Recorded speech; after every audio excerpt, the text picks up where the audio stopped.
DKbeats, friends and fam. I am thrilled to bring you another episode of Let's Unpack That Beat. What's up, y'all? Welcome back to the channel. This is beat 7, so let's unpack it.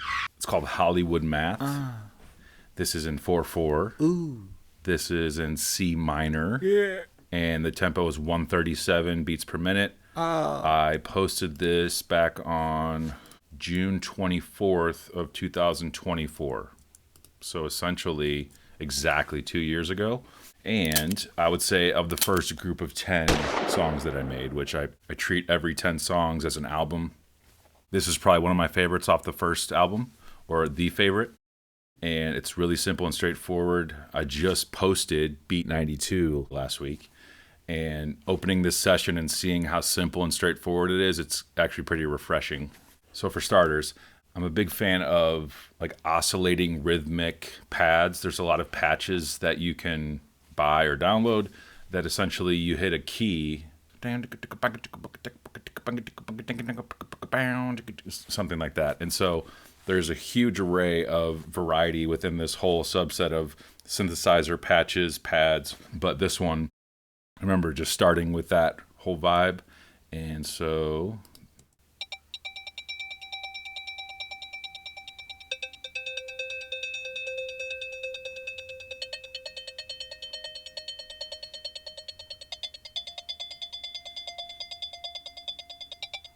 you see straight away, it just establishes the tempo, a nice texture.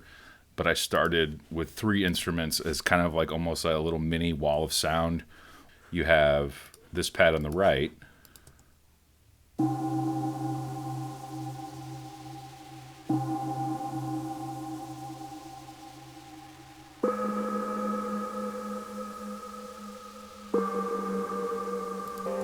And then these are the keys on the left.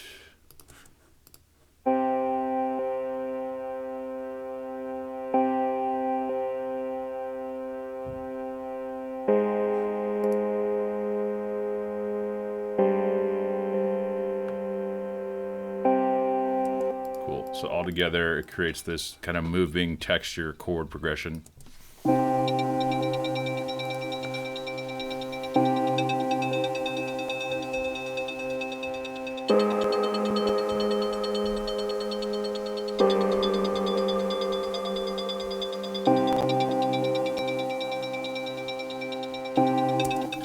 Just right there. I haven't even listened to the song in a while, but you can just like feel a beat. That it's just like you just add a beat in and it's ready to go. So interestingly enough, the main lead of this song is actually just like a tom, like electric drum set tom. That is, everything's a pitch. So it's just basically octaves, I believe. Let's see. Yeah, C.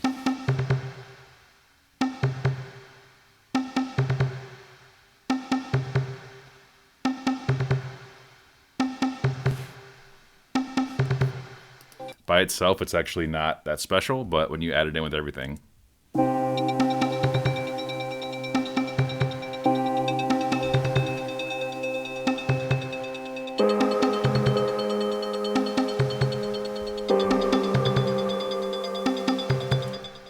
Cool. It's just so straightforward. It's just the same note, but there's rhythm to it, right?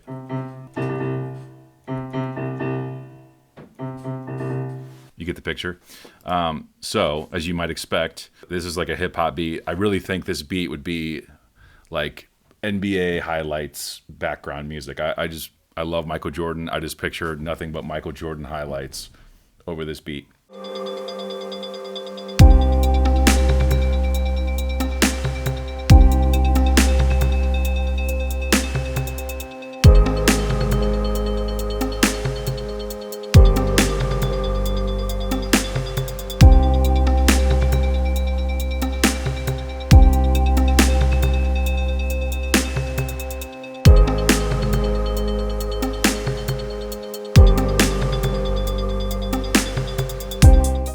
So then here's the actual drum beat that comes in.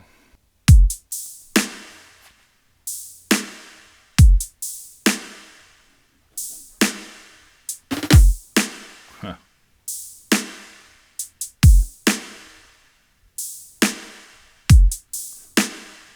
Cool.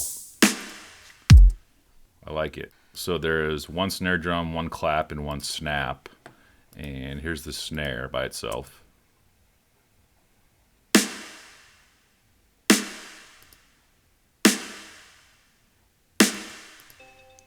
It's almost like a slap back reverb on it. Here's the clap. This is hard pan all the way to the left. Nothing really on that. And then here's the snap, hard pan to the right. I should do this more often. I actually, whenever I hard pan percussion, I'll usually double it up the exact same thing. Like if I do that, I'll put one snap all the way to the left and one all the way to the right, but this is different sounds hard panned. So it's kind of cool. I haven't done that since this beat, I don't think. Hi-hat pattern.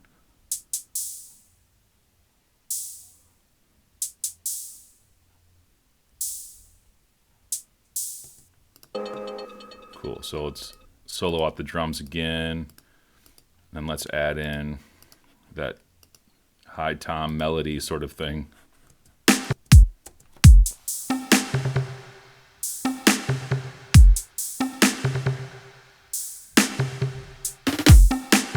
A little snare fill.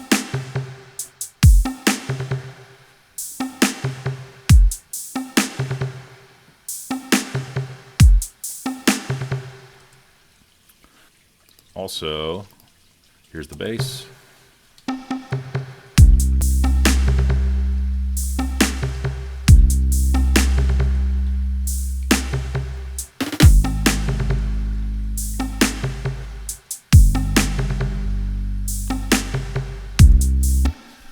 This song kind of plays with the downbeat and the and of, so the first two chords are on the downbeat on one, and the second two are on the and, so 1, 2, 5, 6, 7, 1 and 2 and 3 and 4 and 1 and 2 and 3 and 4 and 1 and 2.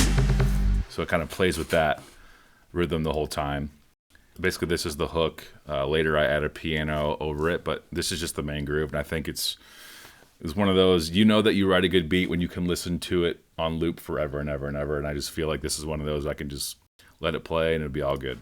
So here's a tip. If you're not ready to write a full B section, you know, you have an A groove, A section, and then you're like, I don't know if a B section is necessary or if it belongs, or maybe I can just make a slightly modulated A section to support the main groove.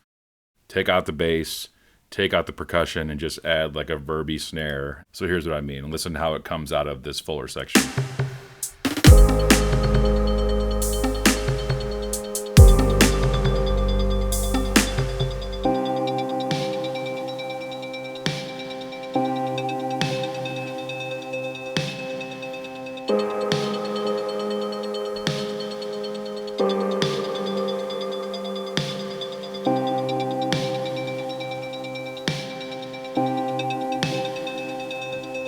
Now the snare's gone.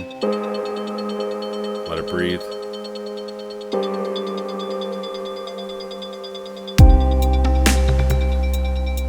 Different hi-hat.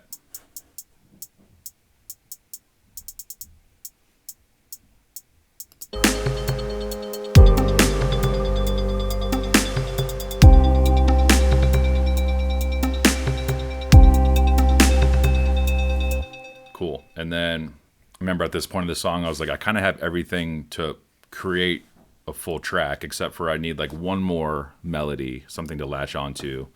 And here's the piano line.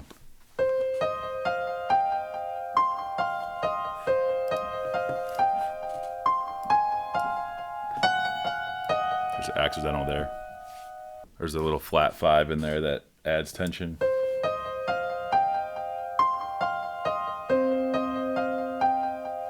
Here. So here's how it sounds with everything.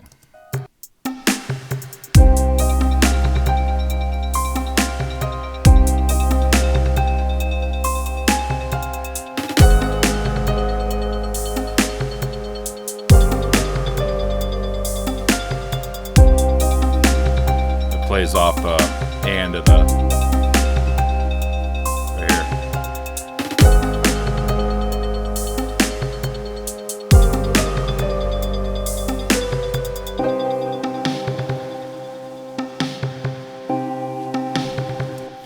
I really think that one of my favorite parts about orchestrating these beats together is when you figure out a layer that works. You know, you're like, here's the drum beat that works, and here's the piano part that works. And it's like, now I'm going to add them together, and now I'm going to take one away, and now I'm going to take this piece away. You don't have to write this full linear movement. You can just kind of use parts you've already made and craft something that is memorable, in my opinion. But that's kind of it. It looks like there's one more random key thing. What is this? Probably just...